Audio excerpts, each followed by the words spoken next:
Love to listen in the morning. Jimmy Lakey on the radio. I got my coffee and cream. Jimmy's on the air. Wake up and start your day. Now go and tell all the neighbors, yeah. Then crank up the radio. There's infotainment, brilliant to get you on your way.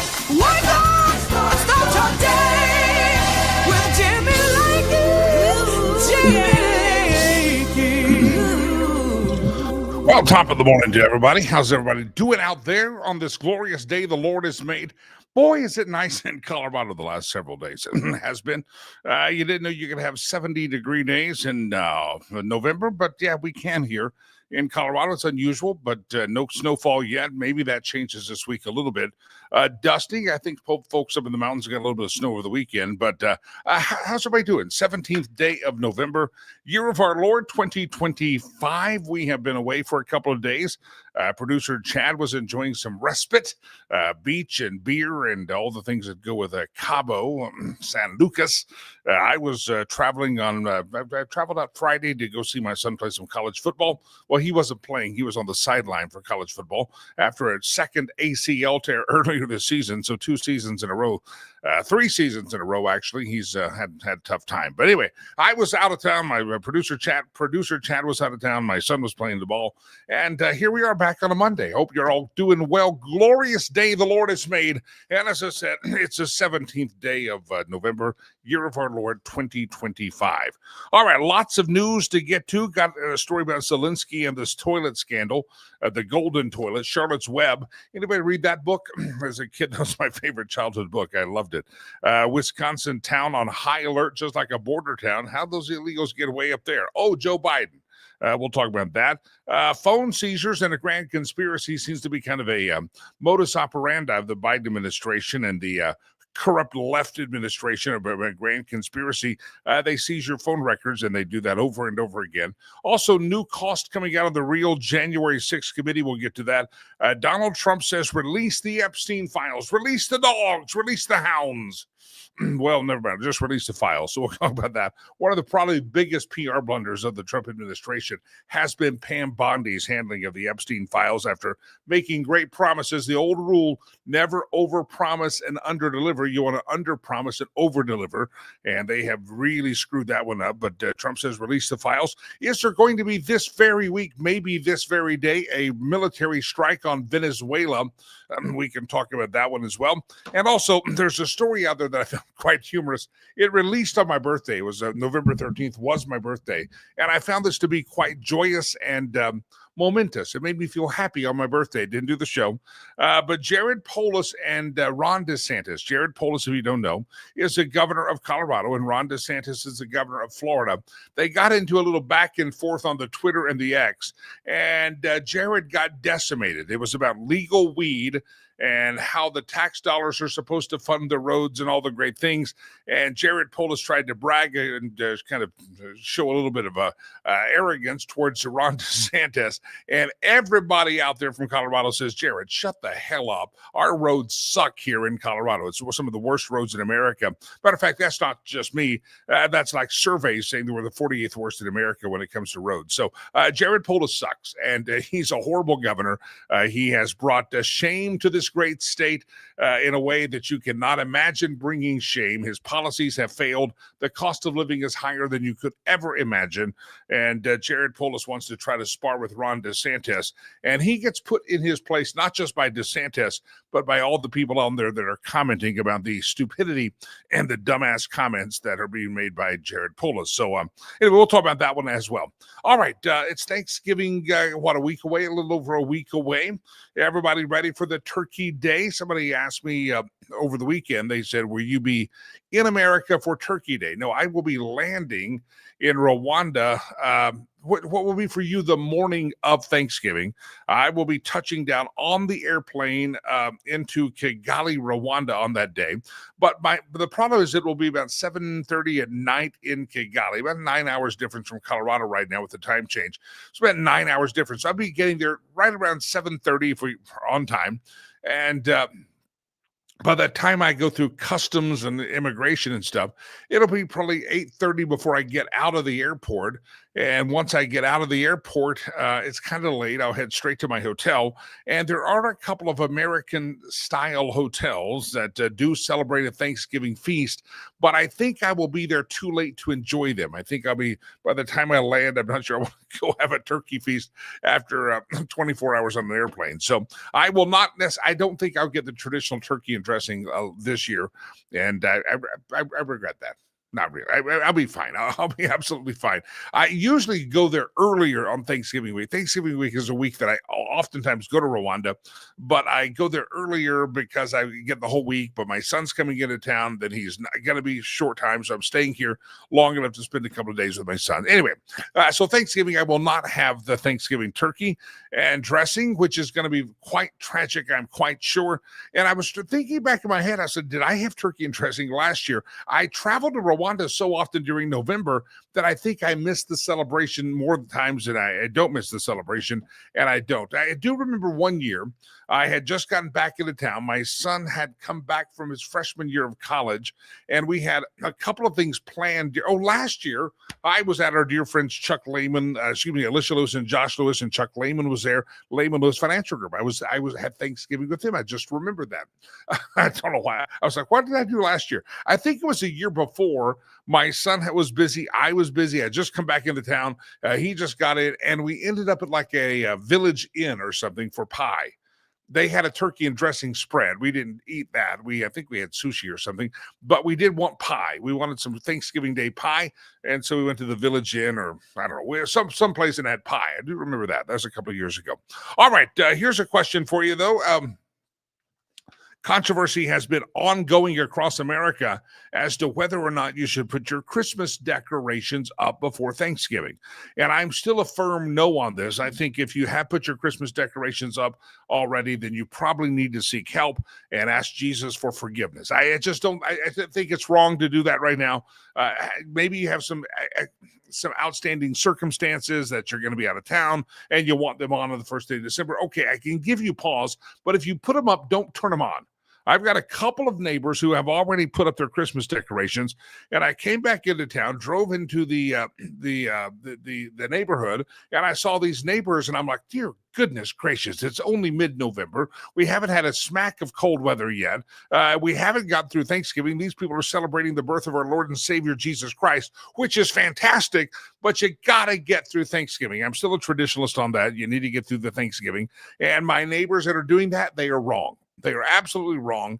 And I'm not on the HOA board or the homeowners association, but I wish I was, because I would see if we could find them. I would see if we could stick it to them. I'm thinking double their fees. They could pay my fees, because it's just not right to have your Christmas lights up already. Again, putting them up and turning them on. I get it. People say, well, I would just want to be ready for the day after Thanksgiving. Great. Put them up, but don't turn them on at night. It's like landing a plane coming into one of the streets of my neighborhood last night. I said, whoa, I can't see. There's lights as far as I can see on these two houses, and I didn't like it at all. Never did I like it. All right, got a couple of other stories here I want to get to. Then we'll get to the real news headlines out there. There are top 5. A lot of people are starting to buy the Christmas gifts. There's a story out there that the top 5 classic toys that still make perfect Christmas presents for kids. Think of the kids the toys that you might have played with as a child, and you thought they were really cool gifts, and they're actually still really cool gifts. I'll give you a hint. If your child's going to be addicted to the screen, get them an Etch-a-Sketch.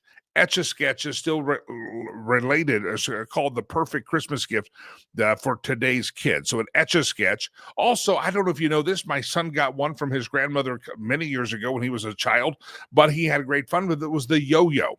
The top 5 Christmas gift for kids that still, they're classic toys. These are classic toys, not the top 5 like modern day toys, but the classic ones. Etch-a-Sketch, the yo-yo, Silly Putty. If you think it's too dumb to entertain kids today, you haven't given your kids Silly Putty, where they can press it on the comic page or paper, and it prints the ink off of it. That's a fantastic toy. Another one that's cheap and easy, and my son, one of the first things when I adopted my son from Rwanda came here and you give a kid kind of a stuffed animal. Well, because I was in Rwanda, I couldn't pack a big teddy bear. I had rolled up a sock monkey, full-size sock monkey, and he was 3 years old. I gave him a sock monkey. That was his kind of his toy that he held on to while we were leaving the country after the adoption. He loved his sock monkey. We still have sock monkey Christmas ornaments around the house. We have sock monkeys. I think we have that original sock monkey. He loved the sock monkey. It's a very big deal, still a very popular gift. And I'll never forget, it was the cutest thing. I would fly to go speak or go do something, and I'd take my son with me, and he always had a responsibility to carry something in the airport. That was his job. How to keep him occupied. This was his duty that he did that. But he would always walk around this little 3-year-old, 4-year-old. Everywhere we went, he wanted his sock monkey, so he wore a little backpack, had something I gave him to carry. That was his job in the airport. And he wanted his sock monkey to be able to see, so his sock monkey was zipped into the zipper of his backpack, so the sock monkey was looking out the back. That was always fun. Magic 8-ball. It's like Chat GPT with a little glass case on it. So you can ask the Magic 8-ball anywhere, anything, it'll give you an answer.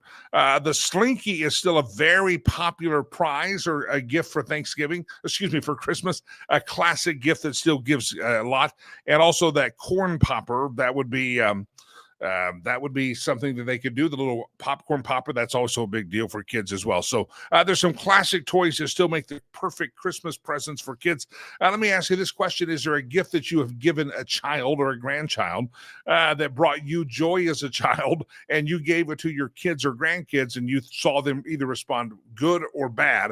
What is that classic gift? I do remember my son got the yo-yo from one of his grandparents, and he thought that was cool for about 48 hours. And after that, the yo-yo, I think, became a slingshot, and he thought he was David killing Goliath, and that didn't work out very well. Give us your thought. Classic toys that might still make a great Christmas present, and have you tested these in the field? Have you given any of these classic toys to any grandchildren throughout the years? And love to hear their response on that. All right, good to have you. We'll dive into the headlines here in just a moment. Again, Zelinsky has the golden toilet scandal. We're going to get to that. Charlotte's Web, one of my favorite childhood books. Well, the author's granddaughter says that E.B. White, the author, her grandfather, would be horrified that ICE is using Charlotte's Web as the name of one of its roundup campaigns against illegals.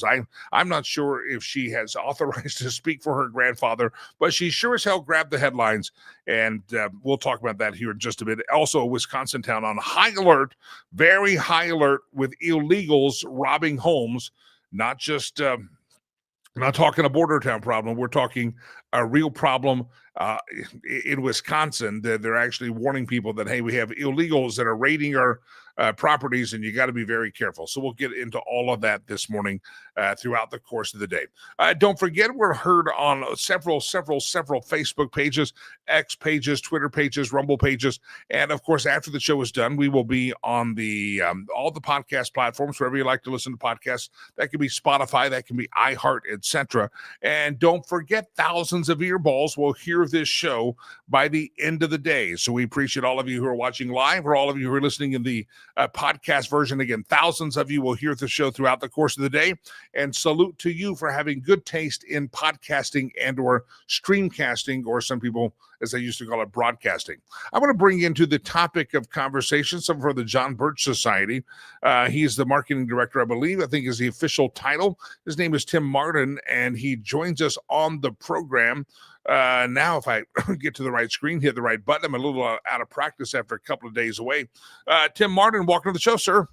Hey, good morning. Thanks for having me. You are the marketing director guru for the John Birch Society. Glad to have you here. Let's just begin right up front. For those who don't know the John Birch Society, I'll let you educate us.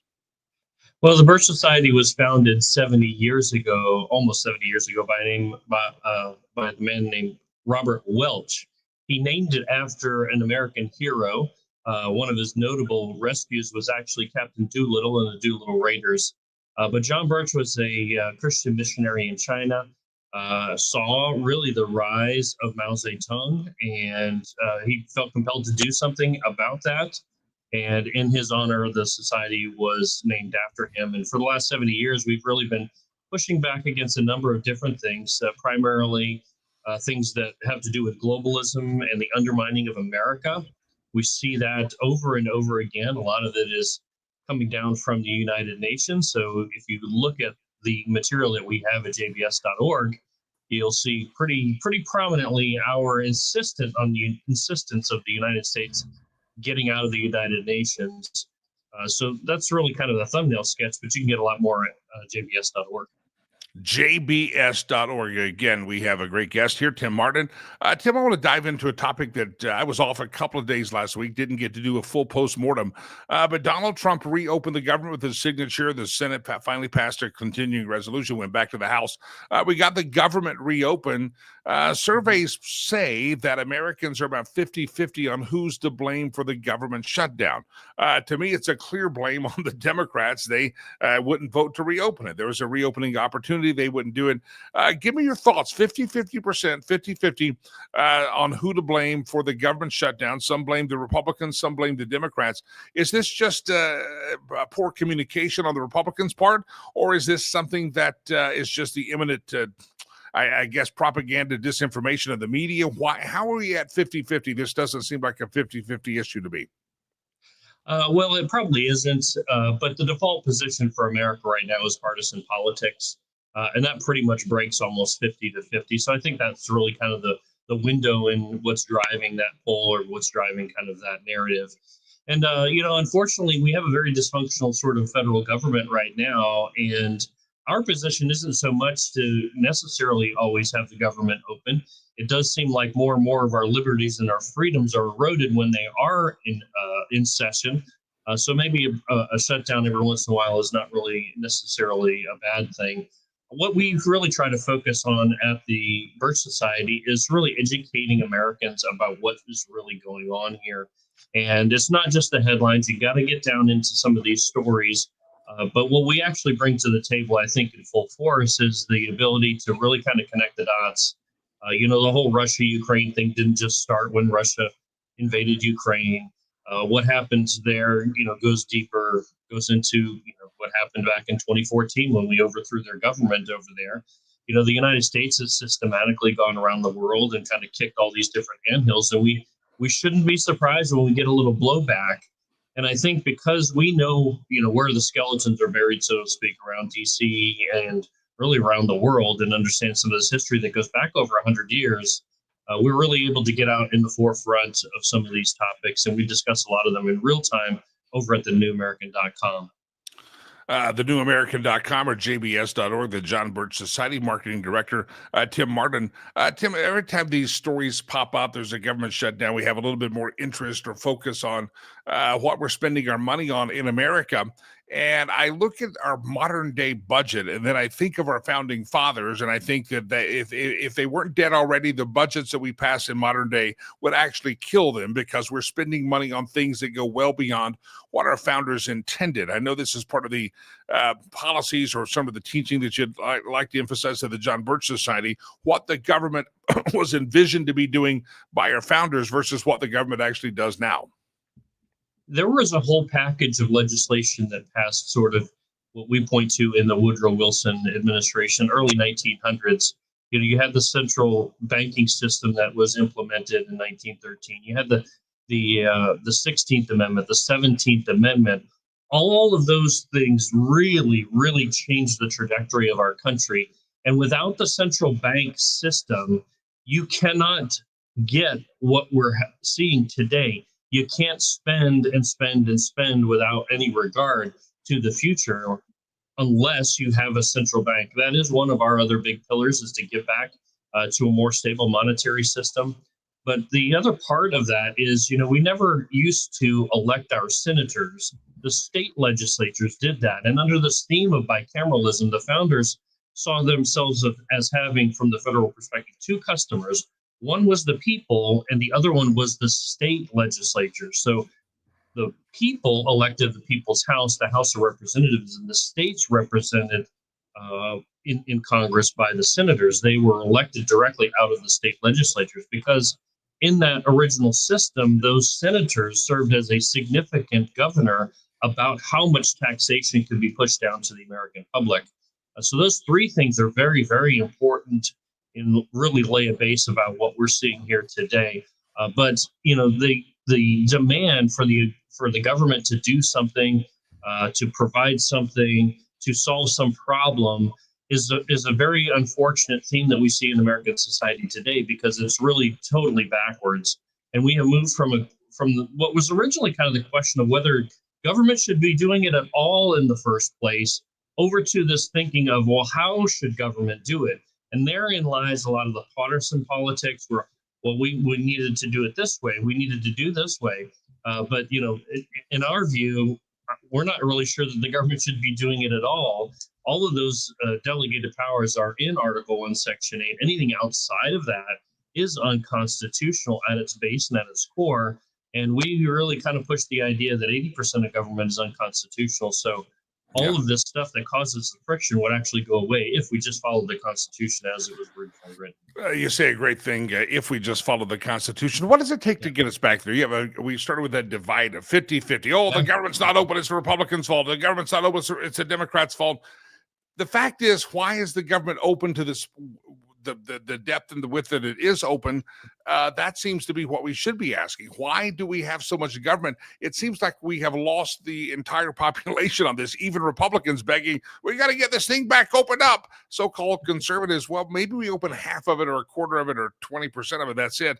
But that doesn't ever seem to be part of the discussion.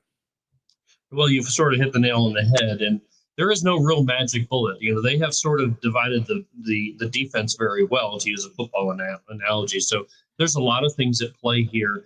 But one of the main things that we focus on in the society is really educating the electorate.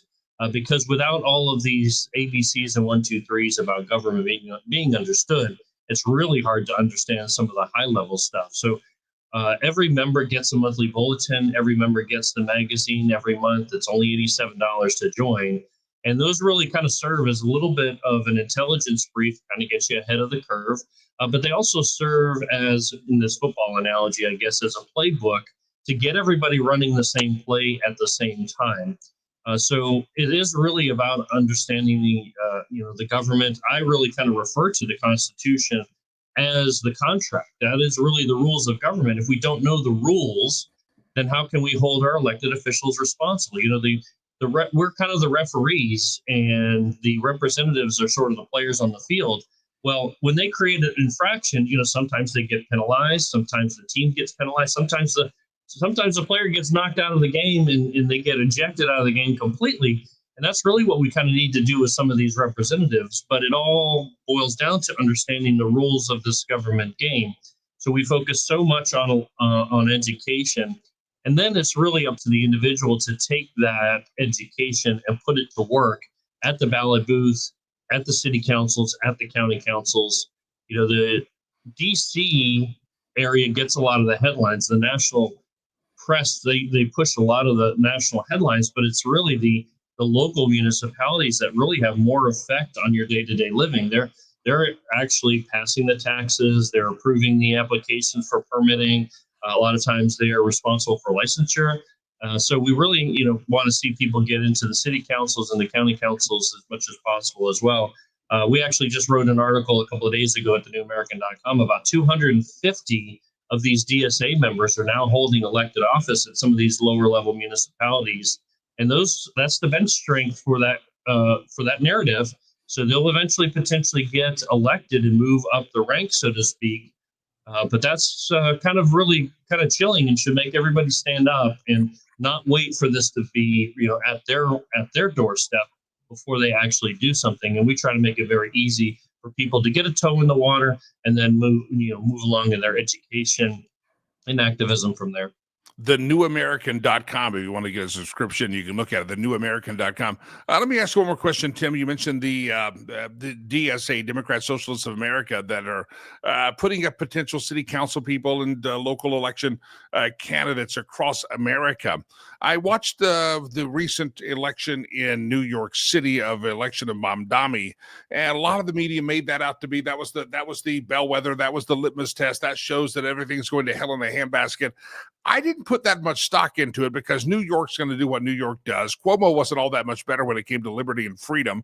And so, but I think the media is very centralized in New York and DC, and therefore it's a big deal. Opening news on the show that I watched earlier this morning was Donald Trump may meet with Mamdani. Well, I really don't care. I don't think it affects me that much. Thank you very much. However, the thing that we do have to be aware of is this DSA rise and these people that are in maybe Peoria or maybe Denver or maybe in Phoenix that are going to try to get on the city council. So while New York City might have been, in my opinion, too much emphasis put on it, we still have a problem in America with this grasp towards socialism.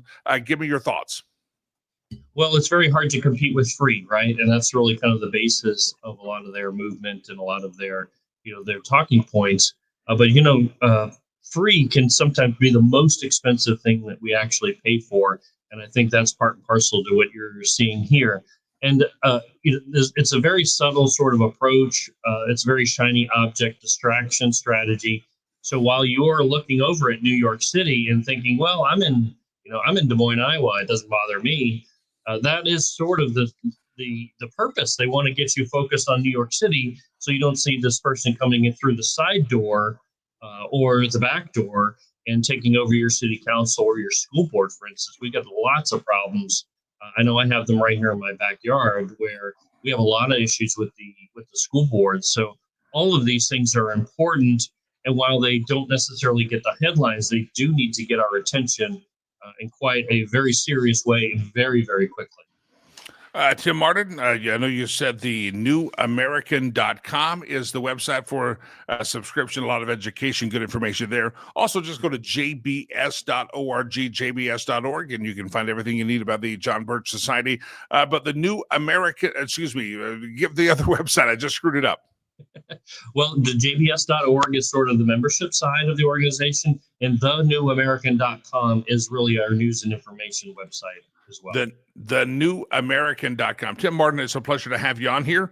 Thousands of earballs will hear this show by the end of the day, and I hope thousands of them will go to your website, thenewamerican.com and or jbs.org. Tim, thank you very much for being on the program.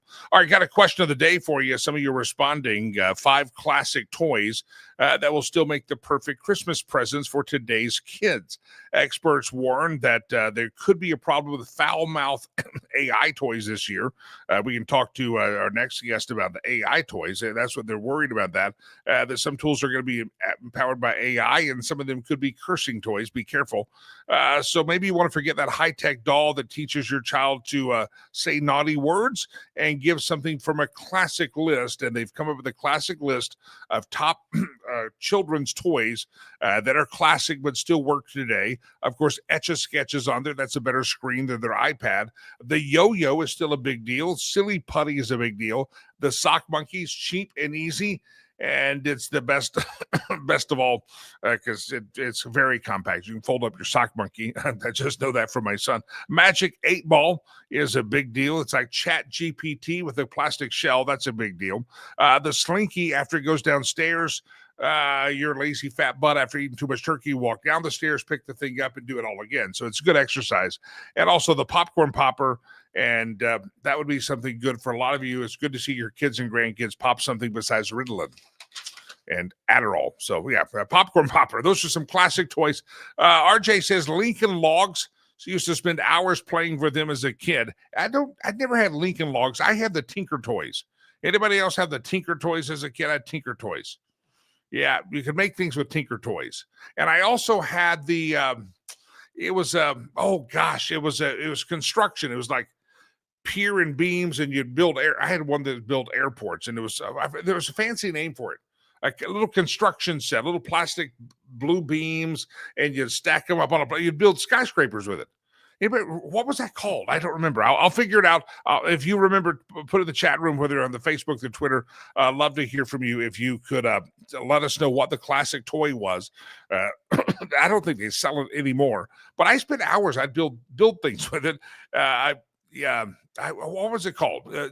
Jeff says the Legos, the Tinker Toy, the Erector said, yes, all of those were great, but this was a set that you built into skyscrapers, and I built one that was supposed to be airports, so that was a good one. But you built it. It's like beams, and yeah, it was fun.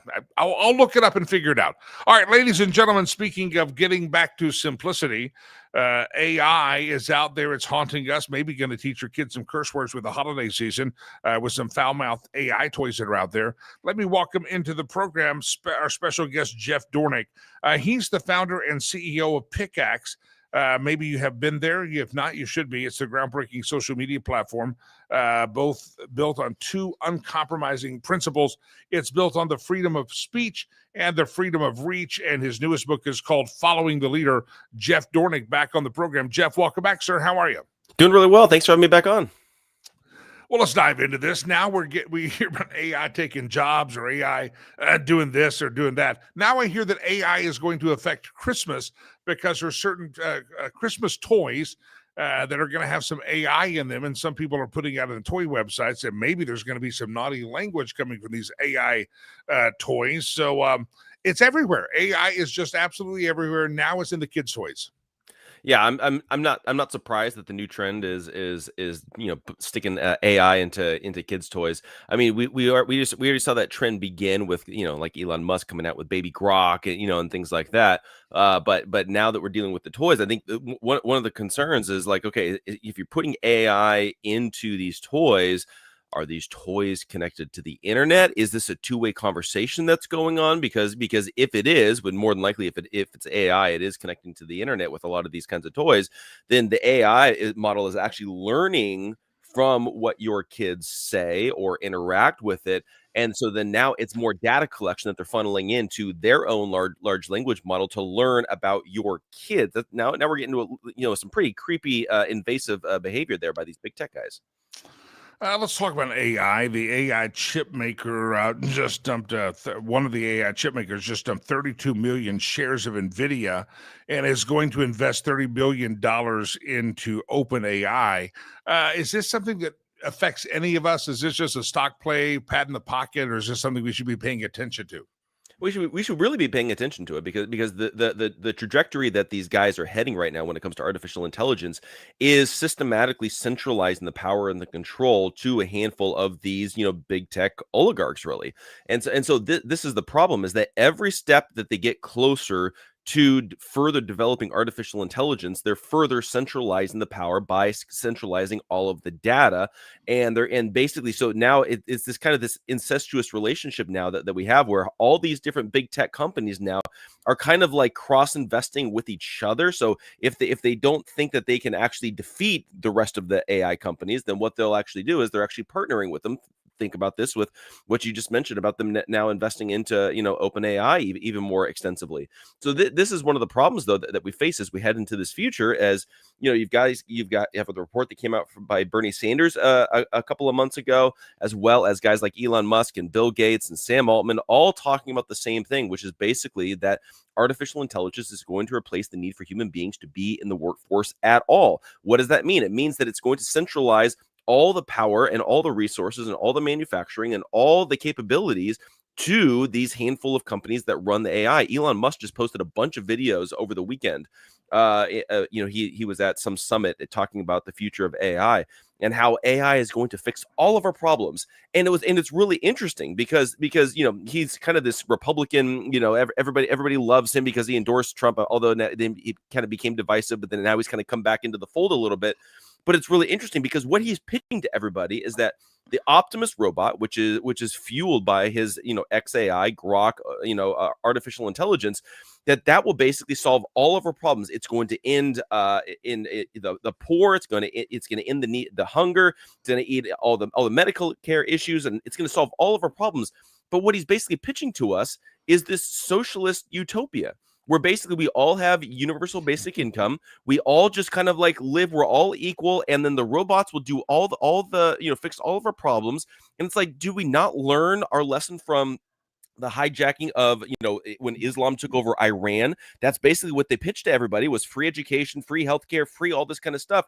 And then the extreme Muslims took over Iran. The same thing when you look at any socialist empire, they always promise this utopia where, hey, we'll fix all of your problems. You have free everything. There's going to be no more homeless. And then what happens? The homelessness and the poor go rampant because socialism never works. And that's the problem with what Elon Musk is now pitching us. Elon also came out last week, a couple of weeks ago, and said that to compete with Wikipedia, he was going to put out Grokpedia. Now, Wikipedia, we all know is biased. It's little volunteers that sit around and they do researches and they put stuff up and fact check things, but it's volunteers, usually from a liberal bent, and it's known to have a liberal bias. And so Grokpedia supposedly is now out there, and it's going to get rid of the bias because it's all AI. Isn't that, though, the problem that we think that AI is going to be or is unbiased, but AI is only as dependable or unbiased as its programming is? Could it be that we're going to go, oh, Grokpedia, it's not biased, but we could still get propagandized by AI? It's not impartial. Yeah, I think in everybody's mind, there's this caricature of what artificial intelligence is, which is different than what it really is. And so when you're looking at this implementation of, Grokpedia or whatever Elon's calling it now, it's really interesting because to me, by relying on something like this, where you're taking out that human element and you're just relying on the AI side of things, what we're actually doing is we're setting ourselves up to, again, believe in this caricature that AI is neutral, that AI they're only going to release the facts, they're only going to tell us the truth, and then all it takes is one stroke of a keyboard. And then all of a sudden, it can go have like a variant to the truth, or push a particular narrative or push propaganda. And then when we believe that AI is neutral, and thus a platform like Grokpedia is neutral and it's just giving us the facts, then it's very easy to be manipulated. And especially when you start getting into some more of these subjective interpretations of the facts and the truth, and what that actually means. There's a lot of people, and this is very unfortunate, but a lot of people rely on Grok, and they say, oh, well, Grok's telling me the truth. If I want to fact check something, I need to go talk to Grok. I need to ask Grok about this. But I have numerous examples of people that I know personally that have fact checked Grok, that have proven it wrong, and Grok will refuse to acknowledge that it was wrong, even when confronted with the facts. So if Grok can be wrong, and it's provably been so a variety of times, what does that mean about Grokpedia? We cannot rely on this, just like we can't rely on Wikipedia. There's a spat that our governor, Jared Polis in Colorado, got into with Ron Desantis in Florida, a little X feud going back and forth. And I was reading it last night. I just got back from the airport. And I was kind of reading the spat that was going on while I was gone. And I wanted to fact check a couple of things. So I use Perplexity. That's my AI app of choice. I use Perplexity because I like it because it gives me footnotes and I can see the source. And somewhere in the research between Ron DeSantis' feud with Jared Polis, it was about legalized marijuana versus the quality of roads in America, something real geeks would enjoy, and two governors are going back and forth about who's better and who's worse. I saw this phrase, and it said, from the extreme right-wing news agency, justthenews.com. Well, it's John Solomon's website, and I think maybe has a conservative bent, but I think it's pretty good straight reporting. It's better than a lot of sites out there. I think it's less partisan than even like a Fox News. I think it's a great site.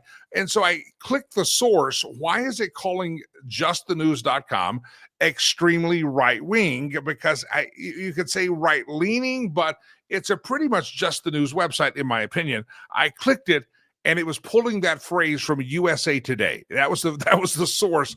But if anybody who didn't click the footnote, you would have just said, oh, Just the News, that's an extreme right-wing site. And it's not.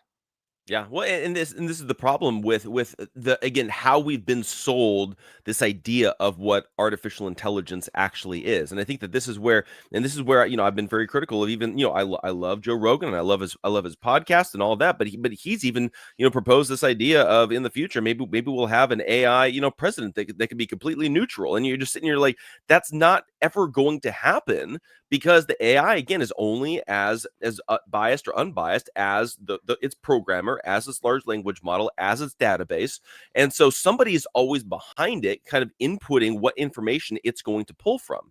And so again, we've been sold this idea that AI can be neutral, that AI can be this arbiter of truth. But that's just not the reality. And I think when we see the implementation of this in a variety of ways, it's deeply concerning about how this is going to be used in order to manipulate the masses into believing that, oh, well, AI told us, or AI fast-tracked this FDA approval, or AI did this investigation into the CIA, or fill in the blank, whatever it might be. And the people are going to be, well, AI did it. It must be true. You take out that human element, now there's no accountability. Then the people that are actually controlling the large language model, they're never held accountable. So how do we actually move forward in this era of we're sold this lie that AI is neutral when in reality it's not, and it can be used by the powers that be in order to manipulate us in a variety of ways? Again, the voice of Jeff Dornick. He's the founder and CEO of Pickaxe, also, which is, by the way, you should get on, is a groundbreaking social media platform built on 2 uncompromising principles. And that is, my friend, that is the freedom of the speech and the freedom of the reach. And his newest book is called Following the Leader. Jeff, I started off this segment talking about AI and classic toys, and you may not want to get your kid a computer, too much screen time. There's some classic toys out there, silly putty, things like that. The kids actually still enjoy. As you kind of look at, everybody's in a screen, adults, kids are in a screen. Everybody wants something electronic for Christmas or the holiday season. How do we avoid the trend? I mean, is it just we tell our kids you can only play with silly putty? I mean, we can't tell them we can't cut them totally off of electronics, I'm guessing. But how do we buck the trend to where we stay independent and use our own intelligence as opposed to artificial intelligence as much as possible? Well, it's funny because I'm the one tech guy that doesn't let my son actually play with technology, and so it's like for us, like no screens, no television, doesn't have a phone, doesn't play on the iPad, doesn't play on the iPad, doesn't do those kinds of games. What he's building with Legos, he's playing with it with the magnetic tiles or whatever it is. He's like literally, he's a 3-year-old, can't read, but he's literally sitting there reading books and just going through the pictures and telling himself the story because we read it over and over and over again. You get outside and play, go to a park, go run around, get out of, like, do things like that. Things like Legos, helps their dexterity, helps their mind, helps their creativity. Give them crayons and a piece of paper and let them create something and come up with an idea. Like, go back to the basics, because what's happening with the technology, it's actually taking away our kids' critical thinking skills. It's taking away their creativity for a variety of things. Like, for example, if you just sit them in front of the television to watch a show, what it's actually doing, it's giving you the voice, it's giving you the visual, it's giving you the storyline, it's giving you everything. If you sat down and read the exact same story, all they're getting is the audio. All they're getting is you describing to them what they now begin to imagine in their minds, what they now hear the voice. If you sit down and you read Winnie the Pooh, they're going to hear the character Tigger in their mind. Their mind is going to have to create that. Whereas if they're sitting and watching TV, all they do is veg out because the TV is fulfilling all those senses. And this is why we need to kind of get back to the basics and realize that the more we stick them in front of screens, the more stunted they're going to be developmentally. Maybe good shopping advice for Christmas there.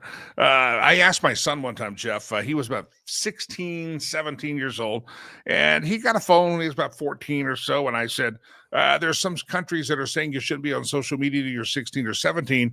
And I thought I knew his answer, but I didn't. I said, do you think that's a good rule? He says, yeah, that's probably a really good rule. No one should be on it. Even a 14-year-old Mr. Lakey knew that probably the social media crap that he was on is not necessarily the best for you. Kids actually, they're not as resistant as you think. I mean, there's maybe some addiction going on there, but you put your hand on a piece of paper, draw the outline of your finger, you can have fun making a turkey all day long in that little hand.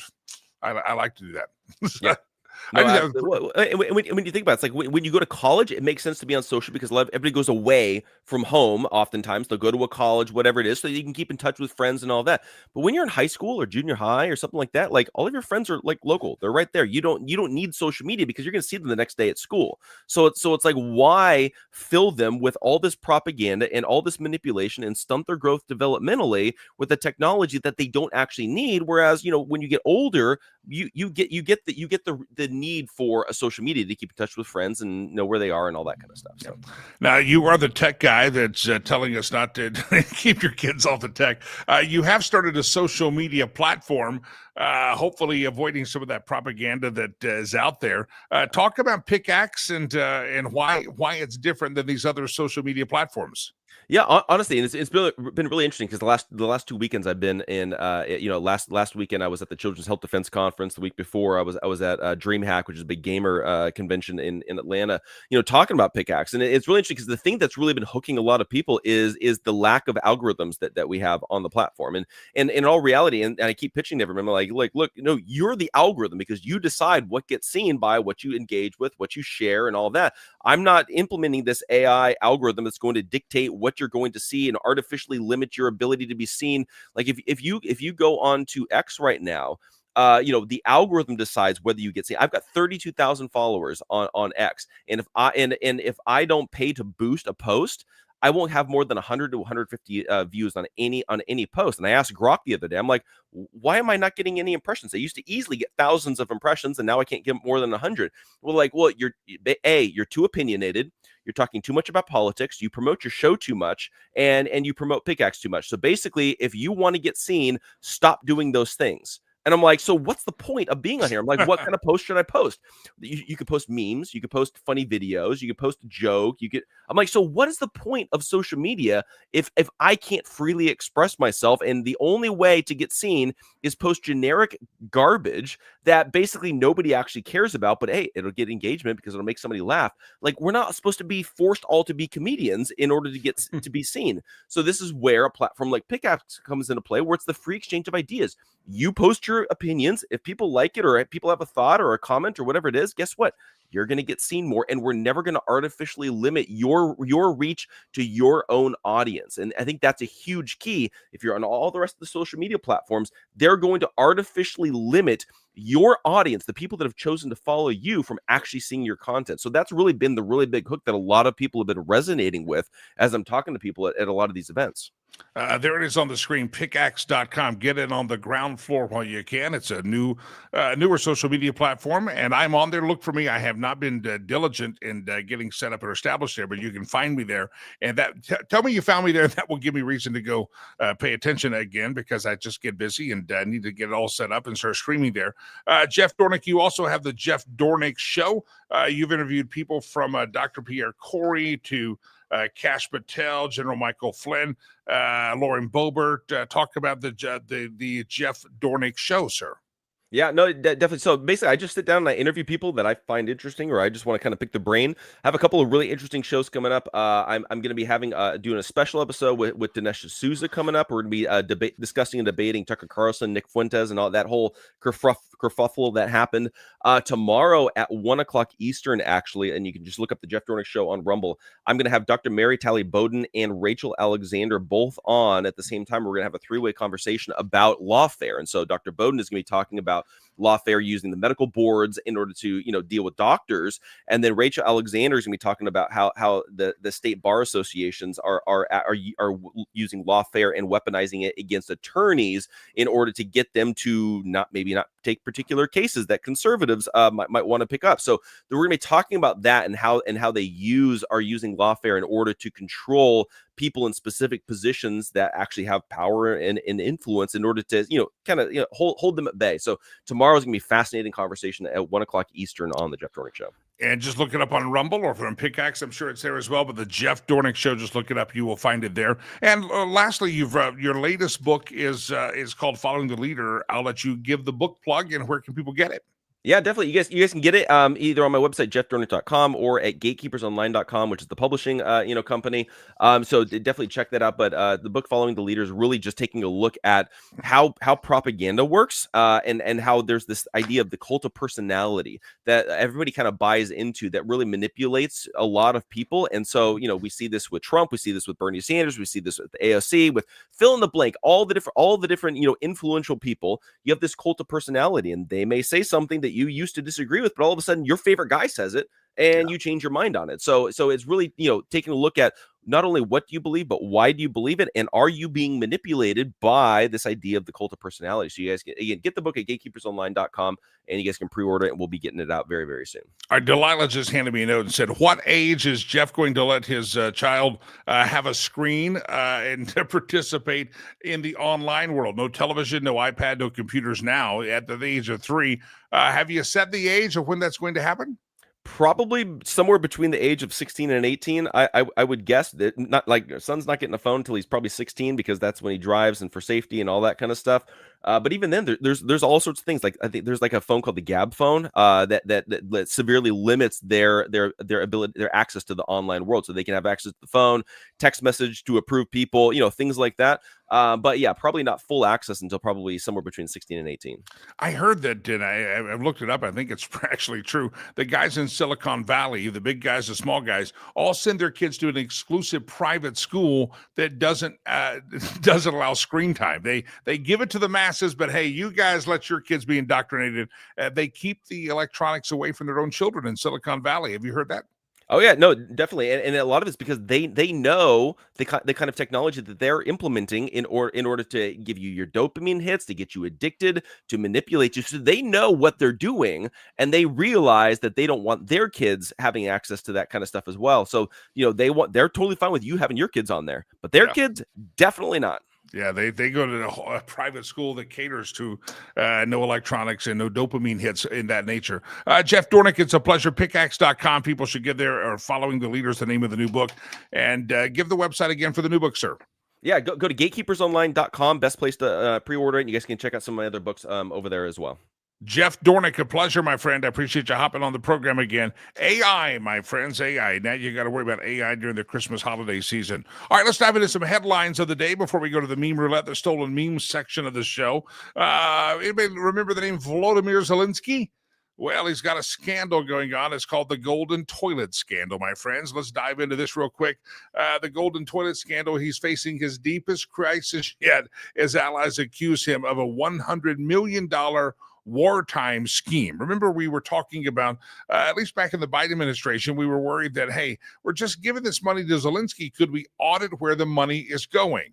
Well, Ukrainian leader Volodymyr Zelinsky is battling the deepest crisis of his presidency after a money laundering probe named members of his inner circle, including an associate accused of living in golden toilet luxury, former government official has claimed. Their comments came as the president faces scrutiny over the investigation that agencies said Monday involves associates linked to a plot to siphon about $100 million from Ukraine's energy sector during the war with Russia. Ukrainians don't have any motivation to fight because of enormous human rights violations, and also because of this corruption now exposed. A former official is telling Fox News Digital. Since Russia's invasion in 2022, Ukraine's financial system has come under scrutiny, and now some Ukrainians are accused of taking kickbacks from projects that were meant to protect energy plants during wartime. So it looks like some people got some contracts in the Volodymyr Zelinsky administration, and they got some kickbacks to, hey, you oversee this project and take a little off the top for you. So Zelinsky, as we probably have said all along, is not necessarily a patron saint over there in Ukraine, and this is the same government. It's a different administration, but the same government that was doing business and dastardly things with Hunter Biden. But now it looks like Zelinsky himself is being called out by his people for corruption in his administration, saying that the people around him are living such great lives that it is absolutely, they're living a golden toilet lifestyle. I've never heard it put that way, a golden toilet lifestyle. But if I know anybody that lives the golden toilet lifestyle, it's producer Chad. I mean, he was back on the beach all last week, feet kicking up, having a morning cerveza. That's called the golden toilet lifestyle. And I didn't know that's a phrase, but that's what they're saying about Zelinsky's friends. And that's what I say about producer Chad, that golden toilet lifestyle. It's crazy. Speaking of things you used to have as a child, these toys that are classic, that still make perfect Christmas gifts. One of my favorite books that I remember reading, first of all, was read to us after lunch when you kind of get sleepy after lunch, like first or second grade. Mrs. Brooks. I'm friends with her on Facebook actually now. Very nice lady. She was my favorite teacher for many years. She read the book. It's called Charlotte's Web. And I remember the characters, the development, the Charlotte and all the the pigs and what Templeton the rat. I remember developing all these thoughts in my head, and I remember going to Toys R Us. And I said, I've got to buy a copy of this book. I was like 7 years old. And we went to Toys R Us. They had a Charlotte's Web book. I never heard of it, but I bought it. I bought the Charlotte's Web book and I read it. Probably still have a copy of it somewhere. I thought it was a great book. And then I remember when they came out with a cartoon version of it. And I remember watching it on television. I was fascinated by the characters of Charlotte's Web. And it really, I'd read it several times. Our teacher had read it to us. And when I heard the characters, I'm like, that's exactly what my mind was thinking. Even the voice of Templeton the Mouse, if you remember the animated feature of Charlotte's Web, the voice of Templeton was what's his name? Comedian Paul Lynde, I believe was his name. He was the voice. It was fantastic. And talking about classic toys, get your kids to read Charlotte's Web. It's a great book. Well, unfortunately, E.B. White wrote this beloved book, a fantastic book, but his granddaughter is now coming out and getting, I guess, a little bit political or mouthing off when she probably shouldn't. Let me read this story from CNN. I assume it's true, but it is CNN. Take it with a grain of salt. In the popular children's book Charlotte's Web, the title character, a spider, uses her web as an instrument of good to help secure the freedom of Wilbur at the pig farm, or as a pig on their farm. Federal immigration officials are using the book titles to name their latest crackdown in Charlotte, North Carolina, Operation Charlotte's Web. Charlotte, North Carolina. Well, the granddaughter of E.B. White is coming out, and she says that she says her grandfather, E.B. White, certainly did not believe in masked men and unmarked cars, raiding homes and workplaces without IDs or summons. He didn't condone fear-mongering. The granddaughter also said she slammed the agency for writing on the book's coattails with a message antithetical to her story her grandfather told. He believed in the rule of law and due process. God rest his soul, E.B. White. Loved the book. I don't know of any grandchild that would know that. I was pretty tight with my grandfather. God rest his soul. Born in 1919, died well into his 80s, WW2 generation. And I don't think if he had written a book that I would be able to come out and say, he didn't believe in that. I don't know. I don't know. I honestly don't know. But so I'm not saying she doesn't know, but I just find it interesting that she's so vehement that she knows exactly what old E.B. White would be saying. Maybe he would be saying that, maybe he wouldn't be. But this is called this is called Here's Our One Chance. No one's talked about E.B. White and Charlotte's Web in a long time, and I'm a big fan. Big fan. But it kind of taints it that his granddaughter jumps up there and pretends that she knows what old E.B. was doing. It's a great book. And Martha, shut your pie hole. Just shut up. They're in Charlotte, North Carolina. They're going to name it Charlotte's Web. You should take it as a compliment that they even know what Charlotte's Web is. And that is a story that is really a great legacy for your grandfather. Don't screw it up, woman. Don't screw it up. Martha White out there going, oh, my grandfather would never stand for this. How the hell did you know your grandfather is not speaking? So I'm not sure a grandchild. Were you given authorization about his political beliefs? I don't know. I don't know his political beliefs, but for some reason, if I wouldn't mind it, yeah, I wouldn't mind it. I think it's a great tribute to Charlotte's Web. It's not an insult. Let me give you another quick story. We're going to wrap up. I'll carry some of these stories until tomorrow. Wisconsin town is on high alert because of illegal aliens. Let me ask you, picture your geography. You have the map of America, right? You have all these millions of people coming across Joe Biden's territory, right? You have ICE trying to get these criminals out of there, but obviously we haven't gotten them all because picture the map of America. You got the southern border, and then up at the top, you got what? You got northern states, Wisconsin, Minnesota, all the way up there. Let me give you the story. Police in Mequon, Wisconsin, are warning residents of an illegal aliens of South America crime ring in their community. Where's it at? El Paso, Texas? No, Mequon, Wisconsin. The Mequon Police Department hosted a regional information sharing event for police agencies across southeastern Wisconsin that have now been affected by recent criminal activities, and they're wanting the agencies to share their intelligence and coordinate their efforts. all burglaries. They have said that Mequon Police Department say that they have identified among the burglaries that are occurring between the days of Thursday and Sunday during evening hours, entry from the backyard. The homes are often located in Mequon area in cul-de-sacs or dead-end roads near wooded areas or off golf courses and unoccupied at the time of the break-in. Stolen items by this crime of the South American illegals includes jewelry, watches, designer purses, and cash. Audible security systems and external cameras appear to have deterred the burglars in several cases. Trail cameras and other monitoring devices may be used by suspects to monitor the comings and goings of the residents. Residents are urged in Mequon, Wisconsin, to contact the local police department's non-emergency phone number if you observe suspicious activity.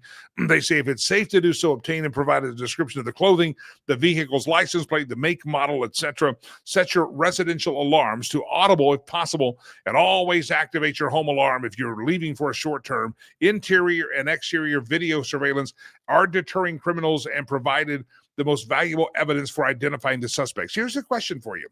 We're told with these ICE raids trying to get rid of these criminals, they're just getting rid of nice people. The only people that came across the border are really nice people just seeking a better life. Well, it seems as if the same kind of nice people that came across the southern border and took over apartment complexes in Aurora, Colorado, are now haunting houses in Mequon, Wisconsin. All the while, the left continues to try to make you think that they're just protecting the man from the Maryland dad, the old nice guy, that guy. That's why they portray it. But simultaneously, if the news will cover it, I'm surprised CNN has this story, is that there's local municipalities in Wisconsin saying, yeah, we have a problem. We have a problem with illegal aliens out there, and they're raiding homes and burglarizing homes in Mequon, Wisconsin. So don't let them fool you when they say it's just the Maryland dad and a bunch of nice people. Ask the folks of Mequon and parts of Wisconsin as to whether it's just nice people that are living there because they're good old immigrants and they're just here for a better life. And they'll do the jobs that Americans won't do. Yeah, evidently the jobs that Americans aren't doing is robbing the homes in Mequon, Wisconsin. Yeah, that's the job they're doing right now, is robbing the homes in Mequon, Wisconsin. I've got a story about the real cost of the January 6th committee. Turns out Nancy Pelosi, Liz Cheney, these lying sacks of Joia, they lied about what the J6 committee really cost you. We'll get to that story tomorrow. Also, phone seizures in the grand conspiracy. Turns out that as the Justice Department starts investigating this grand conspiracy of weaponizing the justice system, turns out that grabbing your phone records was the top thing that they were using, and their Justice Department is looking into that. I mentioned this, and I'll close up with this, then we'll go to the meme roulette section of the show, is that President Trump has said, release the files.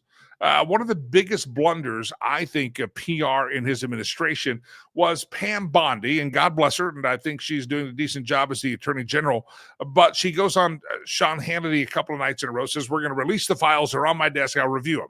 And then she comes out the next day, says, never mind, those weren't the right files, I've asked them to come from New York City, and they're going to bring it, they better be at my desk by sun up in the morning. And sure enough, yeah, I've got the files, I'm going to review them now. And then all of a sudden, remember, there was a big brouhaha that happened several months ago, in which even Dan Bongino reportedly took a couple of days off, angry because Pam Bondi said, well, there's nothing in those files, there's nothing to release. Well, you spent 2 or 3 days hyping it up on the Sean Hannity show about how you're about to release the files, and then you say you can't release the files. Well, Donald Trump, so the Democrats took that and said, look, they must be covering up for Donald John Trump, which I don't believe there's any cover-up going on here.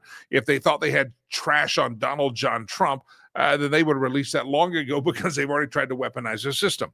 But isn't it interesting, after the government shutdown happens and the Democrats have egg on their face and look like total fools out there, all of a sudden the Epstein story is back, right? The Epstein file story. It disappeared for like 41 days, 42 days. You heard very little about it, but now the Democrats, including our own U.S. senators from Colorado, are posting about the Epstein files. They didn't seem to care about the Epstein files for 42 days, so they all got their talking points back. So on Sunday night, President Trump throws his support behind a congressional effort to release the files to sex offender Jeffrey Epstein, saying, we have nothing to hide, release the files. Trump made the endorsement, a reversal after months of suggesting there was no reason to focus on the issue. Again, this was a blunder by Pam Bondi, the Trump administration, as the House prepared this week for a vote that would authorize the release of the Epstein records in the government's possession. The president said the incessant focus on Epstein was undercutting the Republicans' ability to tout their success on economic, security, and diplomatic issues.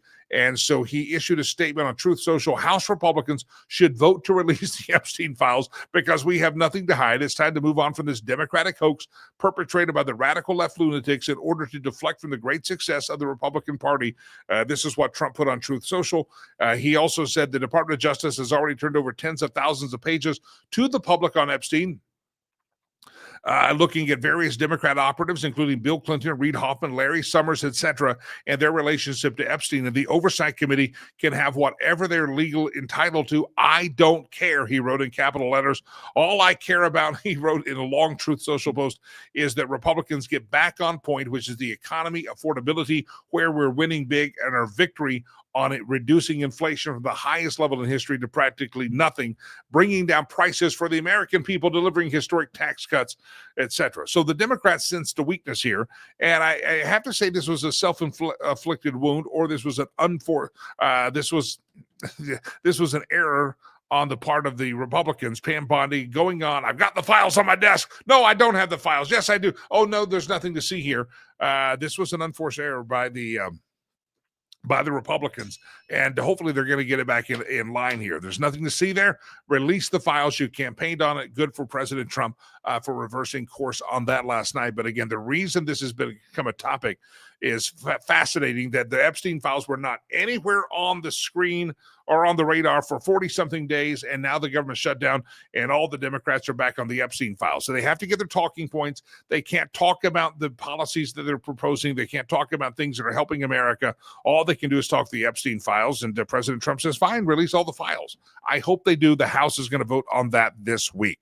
All right, I've got a lot of stories I didn't get to. We had a great guest this morning, Tim Martin with the John Birch Society, Jeff Dornick as well. I want to remind you about Sherry Cree. Sherry's a long time, so almost since the very beginning, been a partner on this program, and she's just a fantastic person. But besides being a fantastic human, but sometimes fantastic humans are hard to find. She's a fantastic human, but she also knows everything that probably you ever will need to know about real estate and making a good real estate transaction. And I say transaction because some people are buyers, some people are sellers. Sometimes you're doing one at the same time. You're buying one, selling one. Listen, Sherry's got all the options for you, and it's all about looking at it from a perspective that that transaction, that home you're about to purchase, that home you're about to sell, this could be something that could create generational wealth for you. This could change your financial outlook. This could really set your kids and grandkids up in a way that you're not even thinking about 20, 30 years from now. It's a big time investment. It has big time long-term play for you, and you need to make sure you get the best deal. Whether you get the best deal buying or selling, you need to know the trends of the market, how the calendar year can affect that, what you get or buy a home or sell a home for in January, February, March might be different than April, May, June, and it just depends on your end goals. You got to play out the calendar with her. Have that special consultation strategy session with Sherry. Homeswithsherry.com. Homeswithsherry.com. Either the I-25 corridor in the Colorado area. Let's say from the Denver metro down south into the Park Meadows area, Highlands Ranch up north into Fort Collins. If you want to give her a call, she's fantastic. You got to talk to Sherry. If you're in Fort Collins, Greeley as well, that northern stretch of land, we know it's Longmont, Broomfield, all the way out to Boulder, all the way down to Parker. Reach out to Sherry. Big time presence. She used to live in Thornton, Colorado, so a lot of folks in Thornton know Sherry. Homeswithsherry.com. Homeswithsherry.com. Don't forget, if you're a serve your country, military, veteran, active duty, or veteran, listen, she will give you a discount on her. She'll take a portion of her commission and discount that for you. And also she gives for everybody, she gives a portion of what she earns to a donation of a charity of your choice. So as I said, all around great person, but the breadth, the width and the depth of knowledge of real estate and the real estate market and the trends and what happens. And again, I've just been fascinated to learn that how you sell a home or buy a home in December, January, February might be different. It just changes. there's just changes in the market that happen. A lot of them are market driven. They're supply and demand. And the demand for houses actually kicks up before you think it's going to be really big in May and June. A lot of folks, it's not. It's earlier in the year that people get really aggressive because a lot of folks want to be settled into a new home by the summer months. And so, we're at mid-November now, and if you may want to rethink that strategy is selling in April, May, because a lot of folks are already looking because they want to move, get closed up by April, May, June, so they can spend their new house, getting it up, doing all the work and things they want to do in that new home. So homeswithsherry.com. Sherry Cree, if you're in Colorado and you say, well, does she work in my area? Listen, she also has a referral service. Maybe you're down in Colorado Springs, and she might not work in that market, but she can give you a referral to someone that's equally as qualified that she trusts. Homeswithsherry.com. Homeswithsherry.com. No obligation. Have that conversation and a consultation. Homeswithsherry.com. And make sure you mention Jimmy Lakey when you reach out to her. All right, we had a question of the day. A lot of you seem to agree that kids are on their phones too much. By the way, the construction set I was talking about, am I the only guy that remembers it? I looked it up. It's called girder and panel. And that's what it's called, girder and panel. And it was out in the 70s and the 80s, and I think they discontinued in the late 80s. But the girder and panel set, anybody else have one of those? They were really cool because it was like little plastic beams, girders. You clicked them together and you put them on a base and you could build things with them. And there were panels, little plastic windows, and you could make it. Not making sense to anybody here, is it? As the hipster youth are all on their phones right now scrolling. There's Aiden over there scrolling on his phone, not even pay attention. Delilah's over there just glaring at me like, why are you talking about me again? She's got a bad attitude, very bad attitude. I'd be surprised if Santa Claus shows up at her house this year. I'm just very, very surprised. Anyway, girder and panel. That was a fun one. And if you could buy a girder, I got to look it up. Can you buy girder and panel? I have fun. It was, I spent hours on the girder and panel. Anybody remember the old Tonka truck too? My mom, when she was first downsizing and going into a smaller home years ago, she said, I'm too sentimental. I can't get rid of anything. And I got to do meme roulette. I know that. I can't get rid of anything. She was too sentimental for anything. And she had kept toys of mine that were falling apart. And I made a mistake, and I corrected this mistake after about 2 weeks. I said, she says, I said, well, send it to me and I'll go through it. Things that you think I might want. And so she said, well, how do I do that? And I gave her my UPS or FedEx account for the Lakey Entertainment Towers. And all of a sudden, in overnight express packages, we started receiving at the Lakey Entertainment Towers boxes filled with crap. Not bad crap, but like crap, like girder and panel toy sets and old toys that no longer work. But my mother through the years had kept them because she was a very sentimental creature. And I realized it was costing me hundreds of dollars of shipping fees because she wasn't just shipping like FedEx Ground. She was shipping FedEx Express on my account number. I finally said, I don't need anything else. Don't send anything else. And I think at the House of Lakey in the basement of the area, there's a storage area that has a lot of that stuff that I still haven't even gone through, but it cost me a lot of money. Girder and panel. Anybody remember the girder and panel? I know you remember the erector sets. I didn't have an erector set. I had the Tinker Toys. The erector set was fancier because didn't that one have actual tools and nuts and bolts? Yeah, the old. Yeah, they had the nuts and bolts and stuff. The Tinker Toys were just stick the thing in the hole, and that was different. Tinker Toys were not as fancy as the erector set. The erector set, I think my parents were afraid I'd eat something out of it, like eat the nuts or bolts. I was little when I had the Tinker Toys, so I didn't get the Tinker Toy. I didn't get the erector set, but I did get the girder and panel. That was really cool. The girder and panel set was kind of fun. Anybody remember that? Not a dang soul seems to remember girder and panel. Look it up. GIRDER, girder and panel, and it was cool. I think when I go home, I'm going to look and see if I have the old girder and panel set that I played with as a kid. That one of the things that cost me hundreds of dollars when my mother shipped it to me FedEx Express on my Lakey Entertainment account. I'm like, oh, crap-a-mole. We're going to have to stay in business another few years just to get rid of the bill for this shipping that my mother was doing on the FedEx Express. Ray says, Jimmy, I still have the Hess gas truck from the late 70s. I'm not familiar. Is that a Tonka product? I remember I had the big yellow dump truck thing. I think my mother shipped that too on FedEx Express. I think that's parked somewhere in my storage in my basement. I think it is. It's down there. Light Bright. A lot of you picture the Light Bright. I didn't do the Light Bright. Somebody early on the day said another classic toy that could still go well is the Easy Bake Oven. My sister had an Easy Bake Oven. I remember that. And that thing actually made cakes. It really did. It was, run through that little little conveyor belt running through there. That was fun. The Easy Bake Oven. All right, the classic toys, picture those for Christmas, because as Jeff Dornick said, be very careful. AI could be corrupting your Christmas if you are not careful. All right. 1 week from tomorrow, something big happens. 1 week from tomorrow, I will board a plane to go to Rwanda. My beloved Rwanda, my home away from home. And as you see every day, if you watch this show, you see Rivers Promise right behind me. And if you're new to the show, I'll just give you a quick explanation. Rivers Promise is a charity organization I started when I adopted my son, River, from Rwanda. And I made a promise. I didn't want him to ever look at a photo and say, Dad, what happened to those other kids? And I wanted to make sure he knew who they were and that they were taken care of. And so I made a promise to start taking care of the kids that were at his orphanage. We closed up the orphanage with the help of the government and another organization. All those kids went into Rwandan adoptive homes and kept going. And now we're building Legacy Christian Academy. Did a lot of work for well over a decade in Rwanda. And it was really based on just a simple promise of all the kids that didn't get adopted, I couldn't bring home. I wanted to make sure they were well taken care of and had opportunity as well, even though they didn't get to come to America. So that was the birth of Rivers Promise. And so next Tuesday, I will board a flight and I will get there.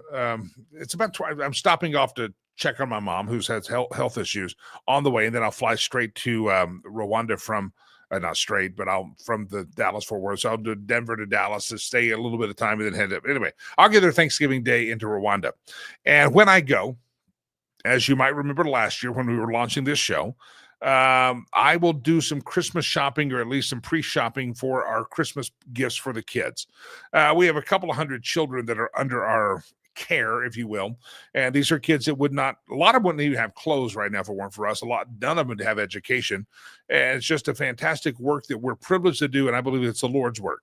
And we can't do this without you. And so I want to just challenge you to ask you to pray and see if you could give a couple of dollars for this trip. It's only for the children out there. And every dollar that comes into the next 7 days, we're going to just take it with me. We'll put it on I'm not going to worry about wire transfers. I will make sure it gets there personally. We'll put it in the bank account. We can access it from there. Anyway, the bottom line is I will hand deliver your cash, your money.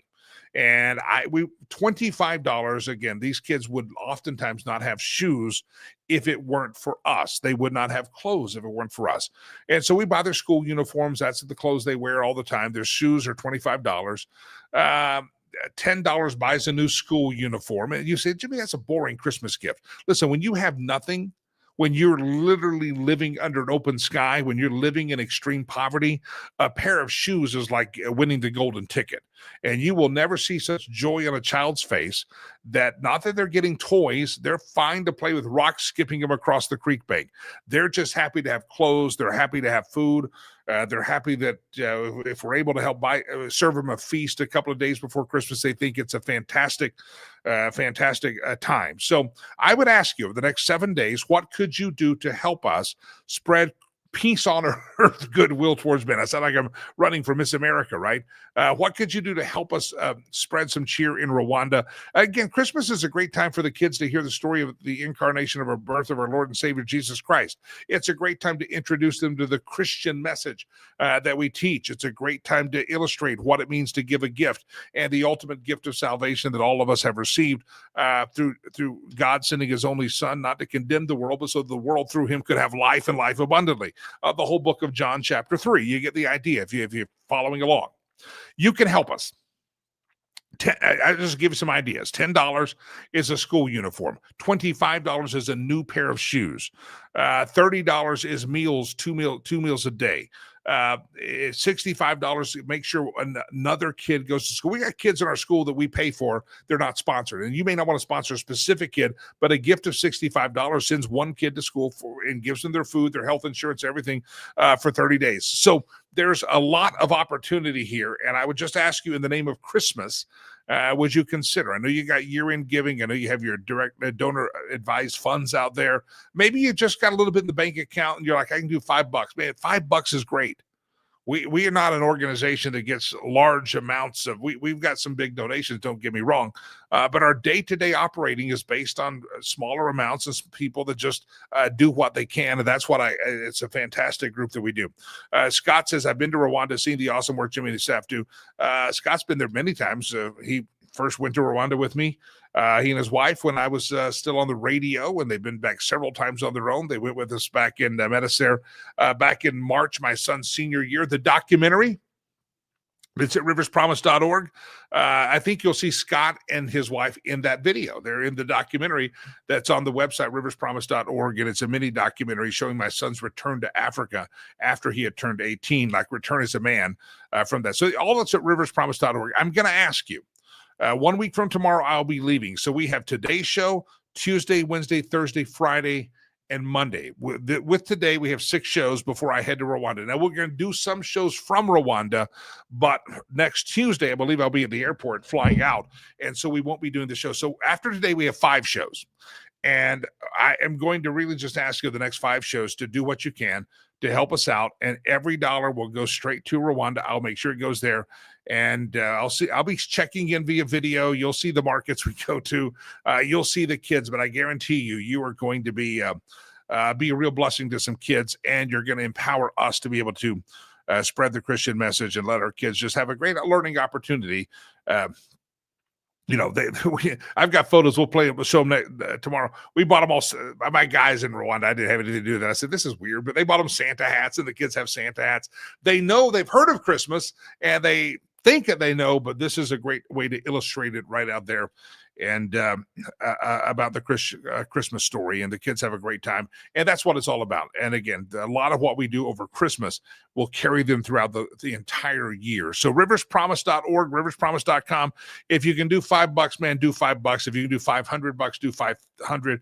If you can do 5,000, do 5,000. You get it. It doesn't matter the amount. It just, would you help us partner with us? And I will personally deliver these funds over there and get them over there and make a difference. We're going to make a difference. And again, 5 shows after today, and I'm on a plane. So riverspromise.org, riverspromise.org. We'd love to have you participate.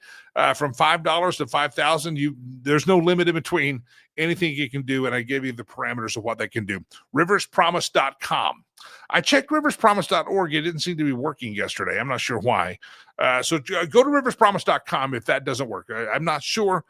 We may have to check that. I checked it the other day. I was like, that's not working. Riverspromise.com, C-O-M, riverspromise.com. All right, ladies and gentlemen, time for the stolen meme section of the show. We're running real late on the show. Round around the globe we go, where we steal the memes from no one knows. Friday night spaghetti wrestling. Who wants to go to this? All the spaghetti you can eat, $1. I don't know if I want to eat that spaghetti after that. Yeah, Saturday morning is the all you can eat. Yeah, I'll skip that. Right around the globe we go, where we steal the memes from no one knows.